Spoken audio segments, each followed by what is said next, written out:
La ilaha illallah. C'est une guerre contre personne, mais c'est une guerre d'affirmation de soi. Ce n'est pas nos différences qui nous désunissent, c'est nos bêtises. En quoi elle peut contribuer au développement du continent africain? De l'éducation naissent les grandes nations. La ilaha illallah. Assalamu alaikum wa rahmatullahi wa barakatuhu. Alors, je suis honoré pour vous présenter cette émission, L'éveil africain, préparée par la MTA français de la production en France. Donc, cette émission a pour thème aujourd'hui la réémigration, c'est-à-dire un retour vers les pays d'origine pour des gens qui habitent actuellement en France. Aujourd'hui, nous avons deux invités, Larbi et Mamadou.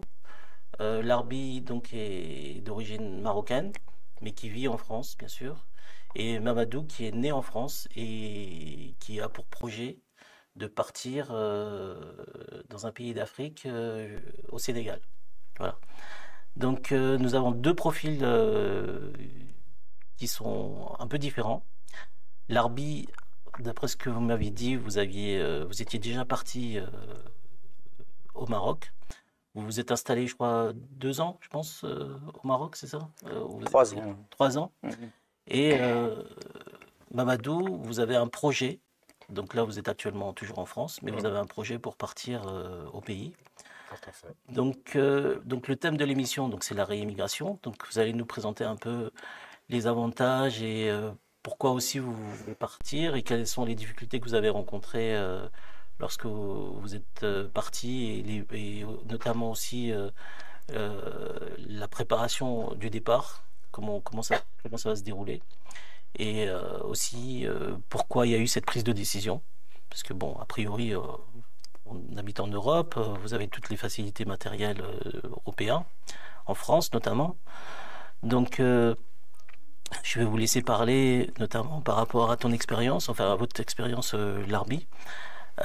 Tout d'abord, ma première question qu'on peut facilement se poser, c'est pourquoi partir? Parce qu'a priori, vous, je pense que vous êtes né au Maroc, mais vous êtes grandi. Vous avez grandi en France, vous avez été à l'école française, donc vous avez beaucoup d'attaches normalement en France. Donc dites-moi un peu votre origine. Oui, tout à fait. En fait, moi, oui, je suis né au Maroc, donc je suis resté au Maroc. Je suis venu en France à l'âge de 7 ans. Donc j'ai passé les premières années de ma vie en fait au Maroc, et comme vous savez, c'est une partie de la vie qui est quand même qui marque en fait une personne. Les études l'ont montré, c'est les premières années de vie de 1 à 4, 5 ans. Ça marque quand même une personne, et moi j'ai toujours ressenti un certain attachement à mon pays d'origine, à la terre où je suis né. Oui, tout à fait. Au village même où je suis né, c'est un village où il n'y avait pas ni électricité ni eau, on avait l'eau du puits, etc. Et donc c'est pas le matériel n'entre pas en ligne de compte en fait par rapport à cet attachement qu'on peut avoir. Ça veut dire que vos parents sont à nos origines. Vos parents sont venus en France et après vous les avez suivis par la suite? En fait, oui, mon père est venu en France travailler comme la plupart des immigrés à l'époque. Il y avait dans les usines, etc. Et puis, une fois qu'il s'est installé, il s'est mis à son compte, etc., il a fait un gros regroupement familial quand ça a été possible. C'était du temps de... Je ne sais pas si c'était Mitterrand, Giscard d'Estaing à l'époque, donc c'était 1979. Donc je suis arrivé en France en 1979. Oui. Et donc là, j'ai été dans une classe pour apprendre déjà le français, parce que j'avais déjà 7 ans, donc j'avais déjà 1 an de retard, je pense, par rapport à la scolarité. Et donc il y a une année d'adaptation où il y a on est avec, c'est une classe où il n'y a que des étrangers qui apprennent le français, donc il y avait des gens de toute nationalité. Donc ensuite vous avez été à l'école ici, voilà, ensuite j'ai été remis à niveau, j'ai eu un suivi, etc. Donc c'est quelque chose qui aussi m'a marqué parce que c'est-à-dire toute l'éducation a été faite en France. Il y a des moyens qui ont été mis pour aussi m'aider à rattraper le niveau et grosso modo j'ai pu faire une scolarité comme si j'avais commencé ma scolarité depuis la maternelle. Peut-être que vous soyez venu à 7 ans, donc ça a facilité aussi au niveau de la langue, parce que oui, on apprend aussi assez vite. Et donc en fait, vous êtes très bien adapté en fait en France. En fait, oui, tout à fait. En fait, j'ai l'idée d'aller m'installer au Maroc m'est pas venue parce que je n'aime pas la France. En référence à ce que disent les politiques, c'est la France, soit vous l'aimez, soit vous la quittez. On peut aimer la France et vouloir aussi s'installer dans nos pays d'origine, parce que c'est un attachement qu'on a à notre pays d'origine aussi important que l'attachement qu'on peut avoir à la France. D'accord. Donc vous avez fait vos études ici, donc vous avez commencé à travailler, peut-être vous êtes marié ici, vous avez eu des enfants qui sont nés ici aussi peut-être. Donc c'est ça, hein? Oui, tout à fait, voilà. oui. Donc vous étiez intégré socialement ici avec un travail. Alors comment vous aviez tout ce qu'il fallait en fait en France? En France, vous avez une très bonne couverture sociale aussi, des bons hôpitaux. Quel était l'élément qui vous a fait que vous avez décidé de partir un instant de votre vie pour retourner? C'est pas une petite décision, parce que c'est un changement de vie quand même. L'envie d'aller vivre une expérience de vie au Maroc qui n'est pas une expérience la même expérience que si on y passe 1 mois, 2 mois en vacances. L'envie de le faire a toujours été là. Après, les moyens de pouvoir le faire, au moment où j'ai eu la possibilité de le faire, puisque là, le désir de le faire était là, donc j'ai simplement franchi le pas. Maintenant, à quel moment de votre carrière, on va dire professionnelle, ça s'est décidé? C'est-à-dire, c'était un choix familial entre vous? Oui, c'est un choix familial. On a souvent parlé avec ma femme et donc on envisageait de le faire. Donc on essayait de s'organiser pour le faire. Et l'année où en fait, on est parti et qu'on est resté, on était parti simplement pour passer des vacances. On est resté 2 mois et c'est en étant là-bas qu'on a pris cette décision, parce que la possibilité était là. Moi, je suis revenu, en fait, j'ai laissé ma femme et mes enfants là-bas. Je suis revenu faire les démarches ici pour pouvoir. Vous partiez régulièrement au pays quand même? Oui, tout à fait, oui. Quand j'étais enfant, j'y allais souvent. C'était vraiment le fait que ça s'est très bien passé dans votre dernière vacances, ou parce qu'on ne peut pas, je veux dire, sur un coup de tête comme ça partir, non? En fait, non, je te disais, comme on en parle. Il y a un ras-le-bol du fait du stress peut-être Il y a beaucoup de choses qui rentrent en jeu, oui, il y a beaucoup de choses qui font. Il y a déjà la possibilité de pouvoir le faire. La possibilité de pouvoir le faire, c'est déjà une chose. Et le moment où on l'a fait, moi j'ai décidé de le faire à ce moment-là, parce que mes enfants étaient encore petits, on pouvait encore les scolariser là-bas, ils n'auraient pas de retard, ils pourraient suivre la scolarité là-bas et avoir un niveau de français correct si jamais on décide de revenir. D'accord. Et donc c'est pour ça qu'on a choisi de le faire à ce moment-là, parce que la capacité était là et le moment était, on va dire, opportun. C'était en d'autres mots, si j'ai bien compris, pour retourner un peu aux sources. Oui, en fait, moi j'avais envie de voir comment se passait la vie là-bas.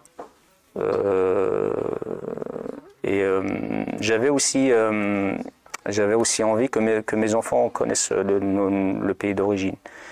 Il y a aussi ça qui rentre en jeu, et j'avais envie qu'ils apprennent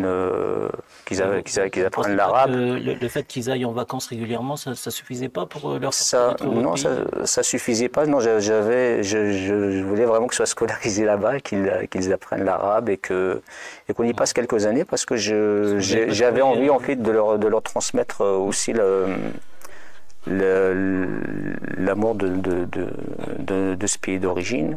Mais vous n'avez pas trouvé d'école arabe ici pour pouvoir leur permettent d'apprendre l'arabe en France? Non, c'est pas pareil? Si, il y en a. Il y a des écoles d'arabe. Je sais pas. Il y a des écoles d'arabe.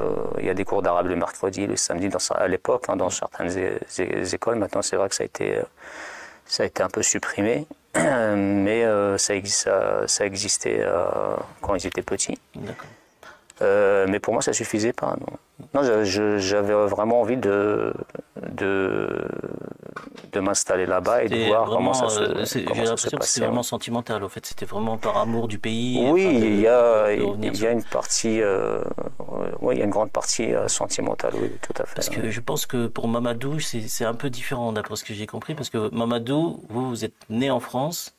Vos parents étaient donc déjà en France et vous avez pas connu le pays en fait par rapport à l'Arbi qui avait des souvenirs d'enfance en fait jusqu'à l'âge de 7 ans. Donc et vous donc vos parents sont du Sénégal, c'est ça? Ils sont du Mali. Mon père est du Mali et ma mère est d'origine malienne, mais donc son père, donc mon grand-père qui a émigré au Sénégal. Donc ma mère est née au Sénégal et a passé toute son enfance donc au Sénégal. Et effectivement, moi j'ai connu le Mali ou le Sénégal tard. Ouais. Moi c'était à mes 18 ans. J'ai pas forcément passé de vacances parce que mon père était très frileux de pouvoir nous y envoyer. Je sais qu'il a. Donc vous n'aviez pas de souvenir du pays? Non, j'ai même pas de souvenir parce que je ne suis jamais. Vous êtes en région parisienne? Voilà, exactement. Donc vous êtes un vrai Parisien qui avait grandi. Qui a grandi à Créteil dès la naissance en région parisienne. Mais je suis quelqu'un de très curieux, moi, déjà de nature. Je suis extrêmement curieux, donc j'aime bien découvrir les choses, mais depuis très longtemps. Enfin, c'est dans le sens où mon père qui nous racontait de la manière dont il est venu en France, pourquoi il était venu en France, le parcours qu'il a donc effectué pour pouvoir venir en France, et les difficultés surtout qu'il a rencontrées au Mali et le pourquoi il est venu.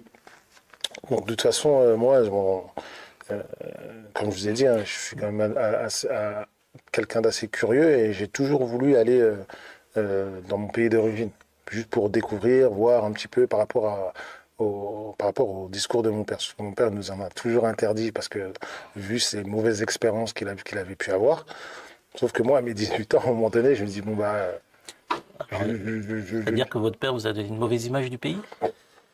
De son village, en l'occurrence, je vous dirais. Pas du pays en lui-même, parce que lui, c'est pas quelqu'un qui... il est sorti de son village quand il avait 15 ans, et il a fait pays d'Afrique par pays d'Afrique pour venir en France. Donc quand il est arrivé en France, il avait 16 ans. Il est arrivé en 64 en France. Il est arrivé en 1964.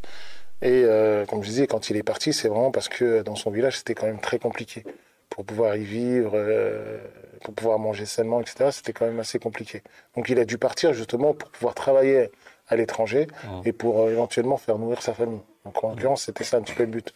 C'était une migration comme souvent économique, en fait. Économique, là c'était clairement économique. Donc du coup, comme je vous ai dit, hein, moi, comme je vous ai dit, je me répète, mais je suis quelqu'un de curieux, donc j'ai toujours voulu quand même aller voir. Donc c'est à partir de 18 ans que vous avez connu l'Afrique, on va dire. Voilà, c'est à ma majorité où je savais que je pouvais voyager tout seul. Donc sans que mes parents le sachent. Mais quand vous étiez en France, enfin, vous avez habité en France, mais pendant les vacances, vous avez voyagé uniquement en Europe ou... Que en France. Que en France. Et en l'occurrence à Nevers, pour vous dire. Parce qu'on avait des amis qui habitaient à Nevers, donc c'était que en France. J'avais jamais quitté la France avant ça. Je pense que c'était quand même un choc culturel, non, d'arriver en Afrique à 18 ans. Ça dépend de comment est-ce que vous percevez les choses. Moi, en fait, on a l'image de l'Afrique, où c'est pauvre, on se dit c'est pauvre, je vais vivre peut-être dans des conditions peut-être difficiles, ce genre de choses-là. Mais c'est pas ça, en fait, qui me fait... J'avais pas forcément ça en tête.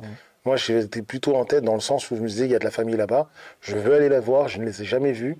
Il y a des frères de mon père qui sont là-bas, il y a une grande sœur.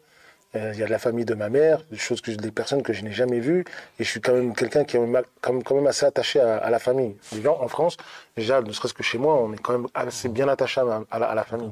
Donc je les vois, moi, mes oncles, mes tantes, etc., mes cousins, ils font des allers-retours. Moi, je ne l'ai jamais fait. On me parle de personnes dont je n'ai jamais vues, mais que j'ai parfois au téléphone quand ils appellent. Mais je voulais absolument aller les voir. Donc, comme je vous dis, à mes 18 ans, j'ai pris un billet sans que mes parents sachent. Et là, vous êtes parti passer des vacances? Je suis parti pour aller passer des vacances. Donc, dans un premier temps, je suis parti au Sénégal. D'accord. Donc là, j'ai vu ce que c'était. Et comme je dis, je pars dans un esprit positif. Découvrir pour la culture du pays exact.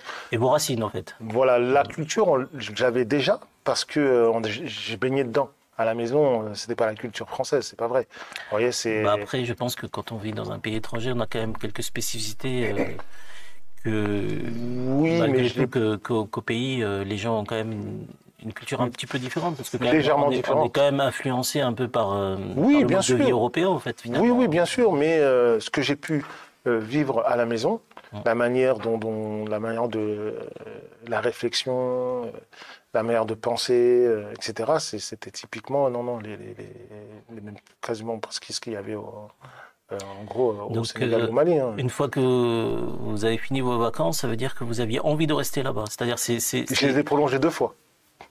C'est-à-dire que je suis arrivé. Ah, vous étiez vraiment tombé amoureux alors. Ouais, c'est-à-dire que je suis arrivé au mois d'août. Je devais repartir. Non, je suis arrivé au mois de juillet. Quand je suis arrivé au mois de juillet, je devais retourner au mois d'août. J'ai prolongé jusqu'en début septembre et j'ai reprolongé jusqu'à fin septembre. Ce qui veut dire qu'en fait, que j'ai loupé une partie de ma scolarité. Je me suis même fait gronder par mes parents parce qu'ils me disaient, oh, t'es école. Tu veux. Et au final, je suis revenu en fin septembre. Et oui, je suis littéralement tombé amoureux c'est vraiment être dans un contexte familial, des personnes que je connaissais pas forcément. Je sais que ce sont des membres de ma famille. Et de voir... Vous étiez, juste par curiosité, vous étiez dans le village ou en ville Non, dans l'après-midi, là, j'étais en ville. J'ai été dans 3 grandes villes où il y avait de la famille. Donc, j'ai fait les 3 grandes villes. Et accompagné par des oncles et tantes. Mais j'ai donc fait les 3 grandes villes. Et oui, j'ai littéralement aimé vraiment l'esprit familial qu'il y avait, ne serait-ce que le pays, la manière dont il vivait, la manière dont comment est-ce que ça se passait dans le quotidien. Donc à partir de là, oui, ça m'a permis de venir dans un premier temps 1 fois par an pour y passer des vacances, même si j'allais parfois ailleurs. Mais est-ce que l'idée de repartir définitivement au pays n'était pas venu à ce moment-là. C'était pas à ce moment-là, je pense. Là, c'était parce que passer des vacances et vivre dans un pays, c'est 2 choses différentes, bien sûr. Oui, tout à fait. C'était pas maintenant. C'était pas c'était pas dans l'idée, non. C'était encore immature. Donc ensuite, vous partiez régulièrement faire les vacances là-bas. Tout à fait. Après, vous avez fait de scolarité en France, toute votre scolarité sûrement. Tout à fait. Et vous avez eu une vie sociale, sûrement vous travaillez, vous êtes marié, vous avez eu des enfants. Mais est-ce que uniquement passer des vacances, ça suffisait pas pour garder le lien avec le pays? Non, en fait, c'était pas réellement pour garder le lien. Après, c'était vraiment l'aspect psychologique. Au fur et à mesure des années, c'est devenu un aspect psychologique. Je veux dire, en toute sincérité, c'était un aspect de bien-être aussi. C'est dans le sens où... Donc, à quel moment, en fait, de votre vie, vous avez eu l'idée, le sentiment qu'il fallait préparer un retour et finalement se préparer à partir pour y vivre finalement? Parce que là, vous avez vraiment décidé de partir... C'était dans une réflexion au départ. Donc, vraiment, c'était à y réfléchir. On n'avait pas vraiment véritablement le projet. Hein. Je me suis marié quand j'avais 26 ans. Donc, on parlait avec ma femme, mais très, très vaguement comme ça. Là, dans un premier temps, c'était plus dans l'aspect patrimoine. Okay, donc, on est parti d'abord dans un aspect patrimoine. En se disant, nos parents, on a des oncles qui ont pu construire maison, immeuble ou autre. On s'est dit, voilà, que ça apporte un certain revenu. On s'est dit, pourquoi pas faire la même chose? Donc, on avait d'abord ce projet. On a construit d'abord ce projet. Et au fur et à mesure du temps, après on a eu des enfants, etc. La vie a fait que et le changement de comportement de la société, voilà, il y a un ensemble de choses qui a émergé au fur et à mesure des années, qui a fait qu'on était dans cette réflexion de pouvoir éventuellement s'y installer, peut-être pas définitivement, mais on sait qu'il fallait une grande préparation à ça. Une grande préparation, que ça n'allait pas se faire du jour au lendemain. Parce que fallait aussi, nos enfants grandissaient, donc réformer un petit peu à ça, à se dire que potentiellement on n'aurait pas la possibilité de partir, ne serait-ce qu'à l'étranger. Donc c'était, comme je dis, une préparation à amener les enfants régulièrement. Ouais. Mais avant cette préparation, juste parce que pour moi c'est pas très clair, quel était l'élément clé qui a fait parce que a priori vous êtes bien intégré en France, vous avez fait vos études, vous êtes marié, vous avez eu des enfants. Et à quel moment précis de votre vie vous vous êtes dit ok, là il faut que je franchisse le pas et c'est quoi? C'est les difficultés de la vie? C'est le fait de revenir à ses sources? Parce que par exemple, l'armée, vous, c'était vraiment le fait de revenir que vous vouliez que vos enfants puissent avoir une éducation dans des écoles locales au Maroc, et notamment apprendre la langue arabe, mais parce que finalement le Sénégal il parle français comme ici, je pense. Mais c'était quoi l'élément clé? C'était professionnel, peut-être? Comme je dis, il y avait plusieurs éléments. Donc il y avait déjà l'aspect professionnel. Il y avait aussi l'aspect vie sociale qui était, moi professionnellement, j'étais très très très bien intégré, mais on arrivait dans une période où pour les musulmans c'était compliqué. Moi, en tout cas, dans mon secteur d'activité, je le ressentais. Je le ressentais. Voilà, on en entendait tous les jours, hein, des propos de certains collègues, même dans la vie. C'était compliqué. Sincèrement, c'était compliqué. Il y a eu de ça. Comme je dis, après, il y a aussi l'aspect où c'est question de bien-être. Là-bas, je me sens bien. Moins de stress, peut-être? Moins de stress, je sais pas. Moi, je suis quelqu'un de très. J'aime bien entreprendre. Je suis quelqu'un qui entreprend. Je suis pas là, en espace de 20 ans de travail, j'ai dû avoir 2 ans de CDI. Donc, je suis vraiment quelqu'un qui entreprend. Donc, le stress, j'ai pas la charge d'avoir réellement un patron derrière moi qui fait que, arrivé au lundi matin, je me dis, je vais aller au travail. Enfin, c'est hyper pesant. Non, j'ai pas ce stress-là. Mais c'est vraiment, quand je vous dis l'aspect psychologique, c'est une question de bien-être. C'est de la manière dont on est traité dans le quotidien. C'est vraiment un tout. Comme je dis, il y a beaucoup d'éléments qui font que je m'y sens pas. Alors, l'arbitre disait tout à l'heure, la France, vous l'aimez ou vous la quittez, vous partagez ce... Non, en fait, la France, moi, je l'aime. C'est pas Ce qu'il a dit. Lui, il a dit qu'il prenait une phrase de Sarkozy qui disait que la France, vous l'aimez, vous la quittez. Mais on peut l'aimer. Tu peux vouloir la quitter quand même. Voilà. Donc la France, non, moi, je l'aime. J'aime la France. Hein. Moi, je ne disconviens pas sur ça. J'aime la France. C'est juste que, comme je vous dis, depuis ces 10-15 dernières années, on arrive dans une période quand même qui est assez compliquée. Moi, je suis dans le secteur du social déjà de base. D'accord. Dans le secteur du social, j'en entends tous les jours. Hein. Avant, ça n'était pas du tout cette mentalité. Là, aujourd'hui, on en vient à des propos que je pourrais vous sortir qui vont peut-être vous choquer. Mais, exemple tout bête, là, parce qu'avant d'être dans le secteur du social, j'étais dans d'autres secteurs encore. Je me suis orienté 4 fois. Donc, toujours en entreprenant. Et là, je suis dans le secteur du social. Et il y a 6 ans, quand j'ai commencé, je suis pas quelqu'un, je reste toujours très professionnel. Et je raconte jamais ma vie privée ou autre. Et au bout de 2 ans et demi, je sais que le ramadan approchait. Donc, la personne qui savait que j'étais musulman, c'était mon responsable. C'était un de mes responsables où je travaillais, parce que je travaillais pour le département, en étant entrepreneur. Et du coup, il devait faire un midi, on devait aller manger. Donc, du coup, moi, je ne suis pas allé, je suis resté dans mon bureau. Et un de mes collègues me dit, mais d'où on va tous aller manger? Je dis, non, je reste là, j'ai des choses à faire. Ah, mais ce serait bien que tu viennes. Ouais, mais je dis, là, ça ne va pas être possible. Mon responsable passait, il disait, mais Mamadou, mais il est musulman, il est jeune.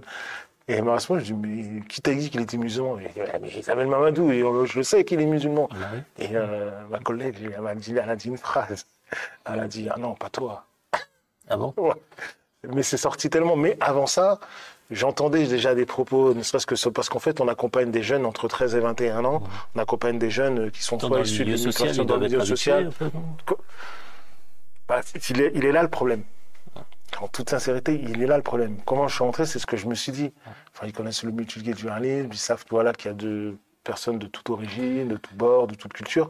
Sauf que là, c'est vraiment... Donc, en d'autres mots, moi, si je comprends bien, ça veut dire que finalement, c'est un petit peu compliqué d'être musulman en France. Non, c'est pas un petit peu d'être compliqué, c'est compliqué d'être musulman en France. Je vais le dire en toute sincérité. Je suis pas dans un secteur où dans mon secteur, je touche de tout. Je touche dans plusieurs secteurs, que ce soit dans du judiciaire, que ce soit dans du social, que ce soit dans le domaine hospitalier. Je touche vraiment de tout parce que je fréquente plusieurs administrations. Et oui, je vois bien. On arrive parfois sur les accompagnements à des personnes qui vont vous dire, là, on a des dossiers de personnes, des mineurs isolés, c'est des Africaines. Est-ce qu'il n'y a pas moyen d'accepter des dossiers de Français? Vous voyez, ça part même dans des histoires d'un petit peu de... En fait, il y a un peu de discrimination dans ce que je comprends. Oui, il y a. Et est-ce que en fait, si je vous comprends, cette discrimination, ça a été le déclic un peu pour aller vers votre pays d'origine. Comme je vous disais, c'est un tout. Il n'y a pas que ça. Il y a aussi de la manière où on peut être traité dans la vie de tous les jours, sur certaines instances. Des fois, c'est un ras-le-bol. C'est pas pour nous victimiser, mais c'est dans une réalité. Quand je dis une réalité, c'est vraiment... voilà, c'est vraiment un tout. Quand je vous dis, c'est les contrôles, le faciès qui peut être, c'est réel. Ceux qui ne le vivent pas vont dire oh, ils en abusent peut-être. Non, c'est pas. Une fois que vous avez pris cette décision, quel était l'avis de vos enfants? Parce que j'ai cru savoir vous aviez 5 enfants. J'ai 5 filles. La plus grande a 21 ans, je pense. Ouais. Et c'est une préparation. Eux étaient d'accord avec votre décision de pouvoir partir. En fait, c'est même plus une histoire de si elles sont d'accord ou pas. C'est simplement dans le sens où ça dépend comment les choses leur sont amenées et de la manière dont on les prépare à ça. C'est-à-dire qu'on n'a pas forcément juste cette discussion, mais à force de les amener, d'en discuter avec elles, ce qu'elles en pensent, etc., on n'est pas dans le discours de on va aller vivre au Mali ou on va aller vivre au Sénégal. Qu'est-ce que vous en pensez? Là, aujourd'hui, on en est à ce qu'une de mes filles me dit, là, il n'y a pas si longtemps que ça, je crois, il y a peut-être 2-3 semaines. Ils n'ont pas des préjugés, par exemple, en disant, oui, mais on ne va pas aller vivre au pays, alors qu'ici, on a toutes les facilités, on a les facilités d'éducation, de la santé. Ils sont pas dans ce cycle-là, parce qu'à leur âge... Le matériel, au fait, il y a toutes les... ils sont habitués à un certain niveau de vie aussi, je pense. Au niveau de la nourriture aussi, ils ont des habitudes qu'on ne trouve pas forcément au pays. Pourtant, si.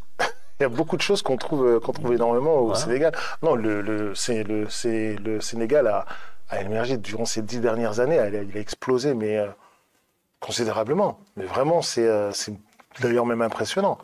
Mais non, ils n'ont pas ce regard-là, comme je disais, ils n'ont pas ce regard de savoir en se disant oui, mais on a toutes ces facilités ou autres, parce qu'ils n'ont pas cette maturité-là de rentrer. Ils n'ont pas encore ces détails. Nous, en tant qu'adultes, oui, nous l'avons, parce que ça fait partie de notre quotidien. Grande fille, je pense que celle qui a 21 ans, par exemple, elle est dans une construction. Donc là, actuellement, elle finit, elle passe un BTS, elle travaille aussi à côté, mais elle est aussi dans l'optique de pouvoir faire des études encore à l'étranger, pas forcément au Sénégal, mais à l'étranger, peut-être au Canada ou autre, pour pouvoir poursuivre ne serait-ce que ses études. Mais elle est aussi dans une optique peut-être certainement d'entreprendre. Elle est aussi dans l'optique de partir, faire des études à l'étranger, exactement, pour avoir un peu plus d'expérience. Exactement, mais parce que aussi j'essaie de faire montrer à mes enfants, depuis qu'ils sont assez jeunes, quand on voyage beaucoup avec eux, j'essaie de leur montrer qu'il n'y a pas que la France qui existe. Sûr, il y a aussi d'autres pays, de voir un petit peu de la manière dont ils travaillent, de la manière dont ils réfléchissent. Donc vraiment, c'est toujours enrichissant de voir autre chose. Oui, voilà, toujours. C'est pour ça que ce que je voudrais, pas forcément que mes enfants arrivent à un certain niveau d'études qui restent au Sénégal ou en France. Si demain ils veulent aller au Canada, en Angleterre ou autre. Mais voilà, leur faire découvrir autre chose. Voir au final qu'il y a aussi autre chose. Vous voyez. Et finalement, donc, vous avez pris cette décision de partir. Donc je suppose qu'il faut se préparer. On ne peut pas partir du jour au lendemain comme ça. Qu'il faut se préparer déjà ici. Larbi, vous par exemple, vous êtes déjà parti. Avant de partir, je suppose qu'il y a certaines choses à faire, notamment au niveau social, c'est-à-dire au niveau du travail. Peut-être démissionner de son travail ici. Pour les enfants aussi, s'ils sont en âge d'aller à l'école, de préparer aussi leur scolarité au pays. Peut-être les coûts, parce que je pense que des écoles privées, ou des écoles publiques, je ne sais pas comment ça se passe, mais il doit y avoir des coûts.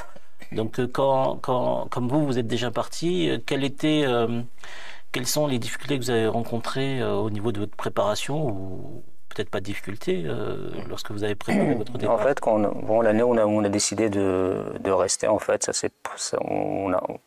en fait, la plupart des choses nécessaires étaient déjà mises en place pour pouvoir rester. Et il restait en fait surtout l'école des enfants. Et donc ce que j'ai fait, je suis, comme je t'ai dit, je suis revenu pour faire les démarches ici. Donc j'avais un appartement que j'ai laissé moi, je suis venu, j'ai laissé mes enfants là-bas pendant pratiquement un an. J'y allais régulièrement toutes les vacances scolaires, en fait. Je passais 15 jours, je revenais. Toutes les 7 semaines, grosso modo, j'y allais. D'accord.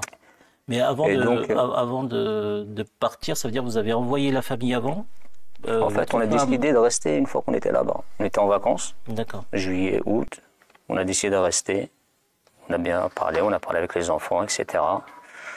On s'est renseigné sur les écoles là-bas pour les plus jeunes. Et pour mon fils qui était déjà scolarisé, qui était au collège, j'ai dû l'inscrire dans une école qui suit le programme français, en fait. Donc, et les coûts n'étaient pas exorbitants? Parce que souvent, quand on pour les écoles marocaines, c'est des écoles privées, en fait. Donc, ça va, c'était pas exorbitant.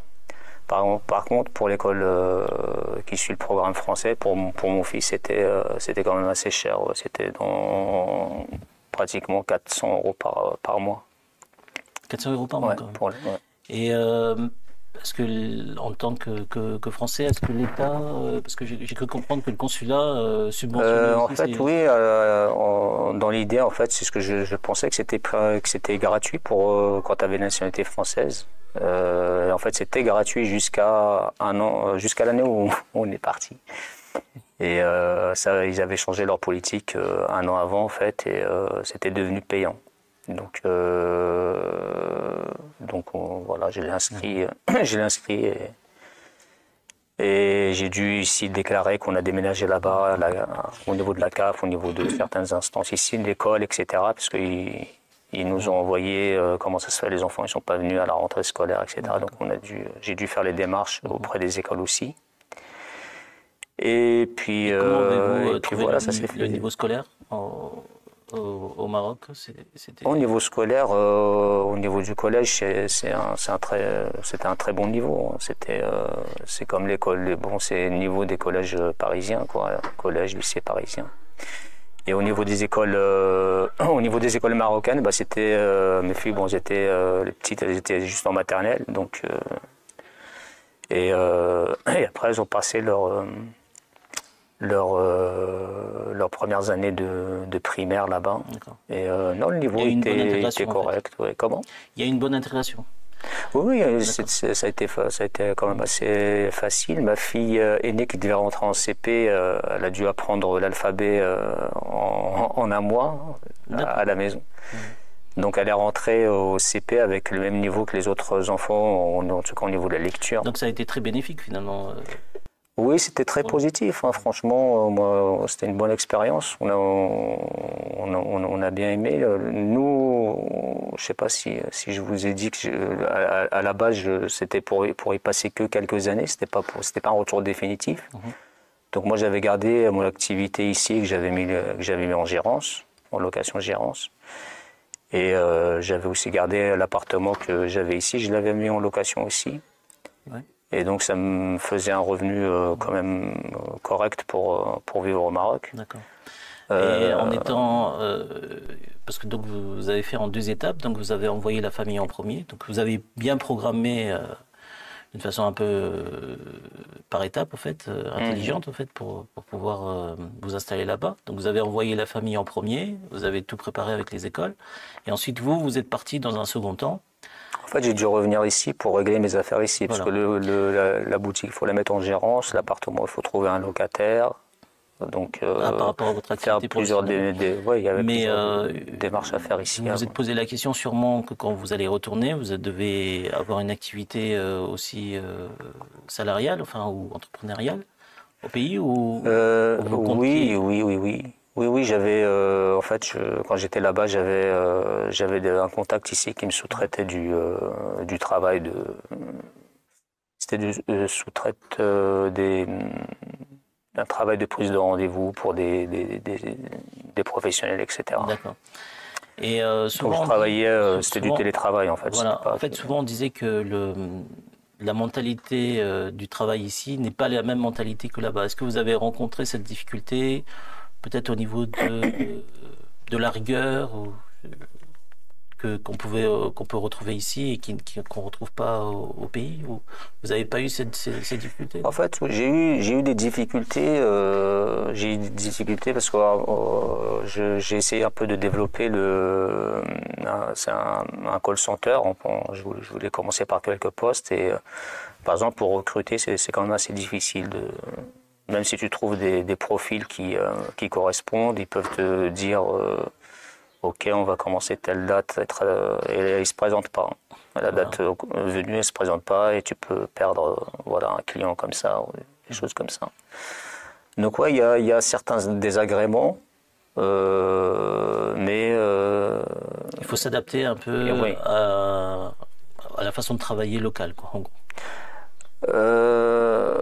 Après, il faut toujours s'adapter de toute façon, mais j'ai pas eu en fait à beaucoup être en relation avec d'autres personnes qui travaillent là, parce que je faisais du télétravail, je travaillais avec des entreprises d'ici. Ah d'accord, ok, donc c'était un peu particulier. C'était assez particulier. Vous avez gardé un lien avec la France finalement. Oui, tout à fait. Oui. Donc, Mamadou, vous, maintenant, dans votre préparation, vous en êtes où, en fait, parce que la décision est prise, si j'ai bien compris. Oui, la décision, elle a déjà été prise depuis quelques années, sauf que, comme je vous disais, nous, en fait, c'était une préparation sur plusieurs années. Déjà, c'était de se construire un patrimoine, de monter des projets professionnels, de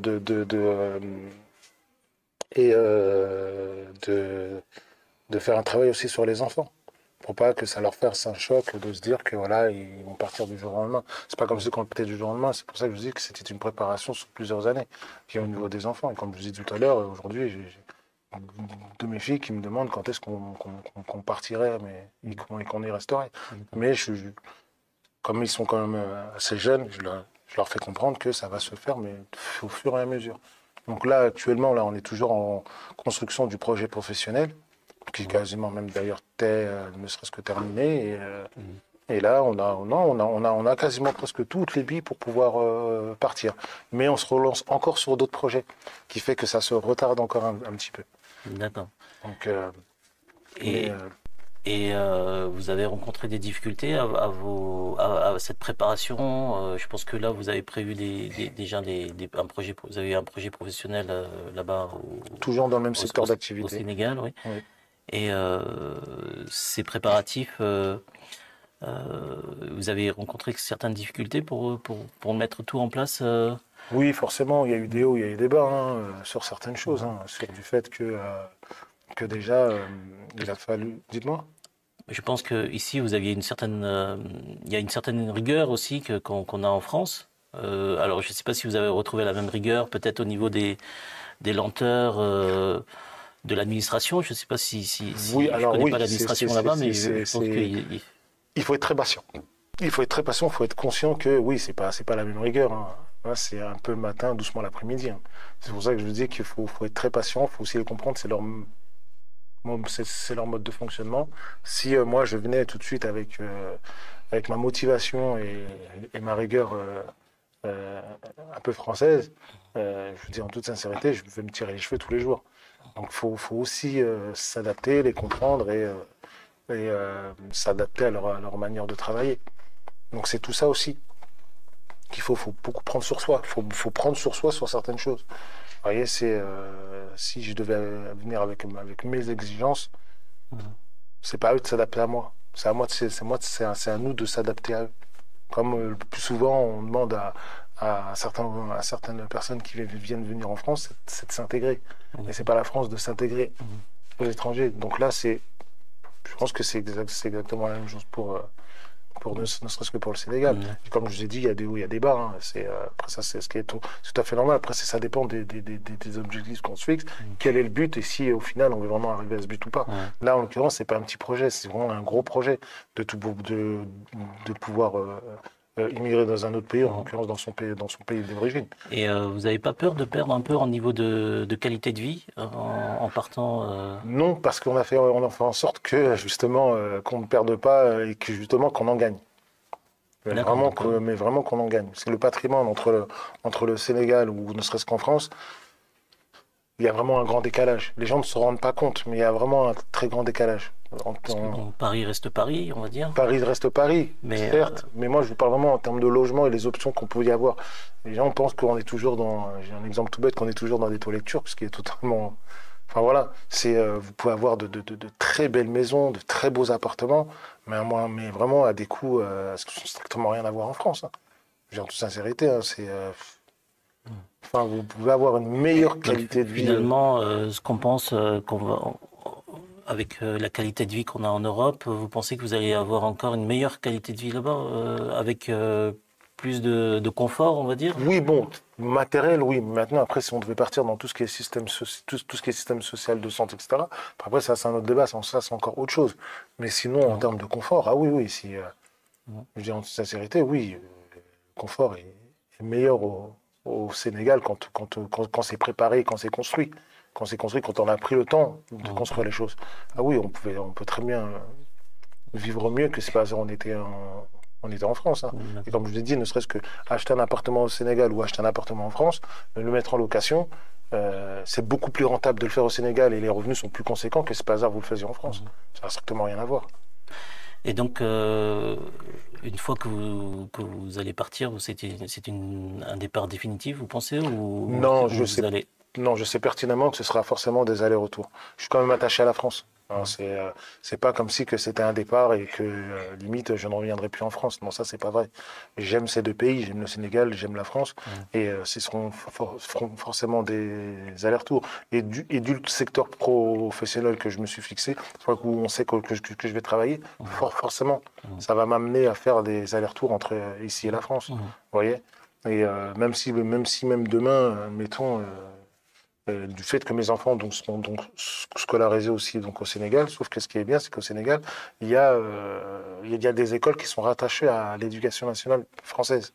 Ah, de la même façon qu'au Maroc de la même façon, c'est le même système. D'accord. En le sens, à partir du moment où on est donc de nationalité française, on a accès... Les coûts sont du même...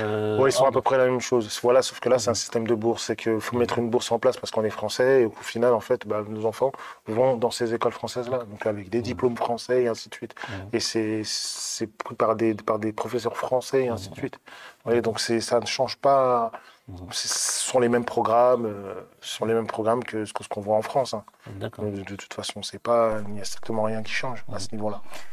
Et par rapport à ce que vous allez découvrir là-bas, et ce que vous avez connu ici en France, vous pensez trouver quoi comme autre avantage par rapport à la France? Parce que, en fait, en France, vous avez tout ce qu'il faut, en fait, finalement.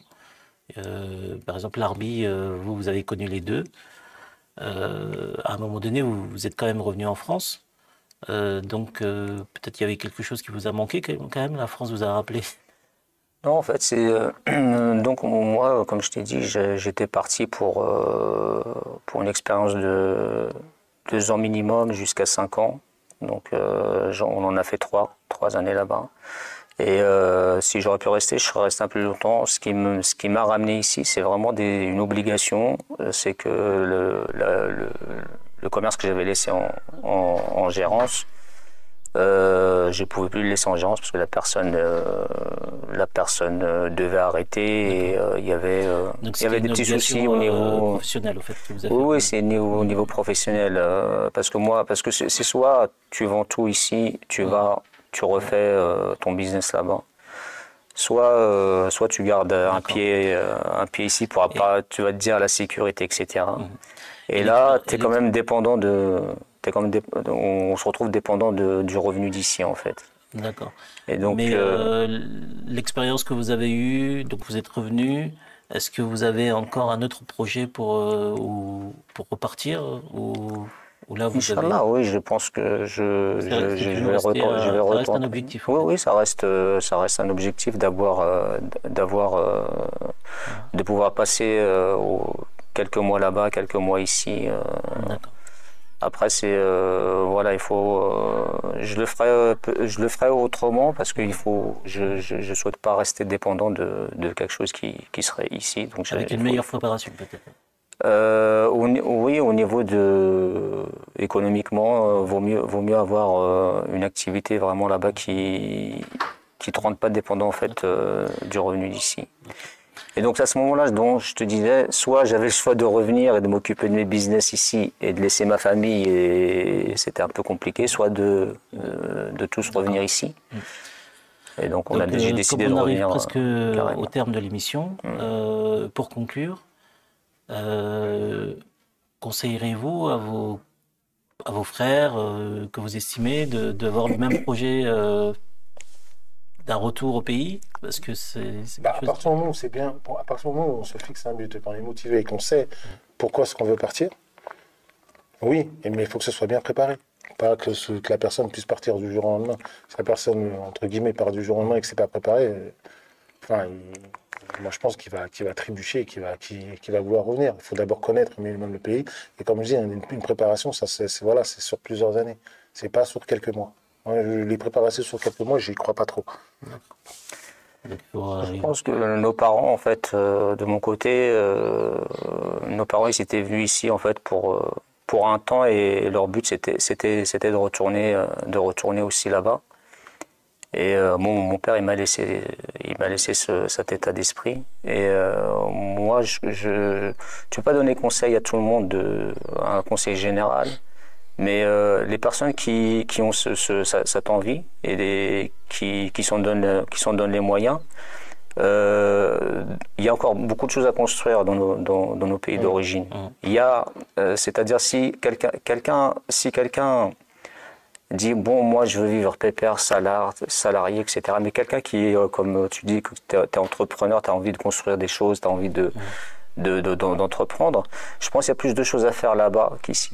Je pense qu'il y a plus de facilité si tu as réussi à avoir un petit capital ici, de créer quelque chose là-bas, parce qu'il y a beaucoup de choses qui ne sont pas encore... Il y a de la concurrence dans tous les domaines, hein.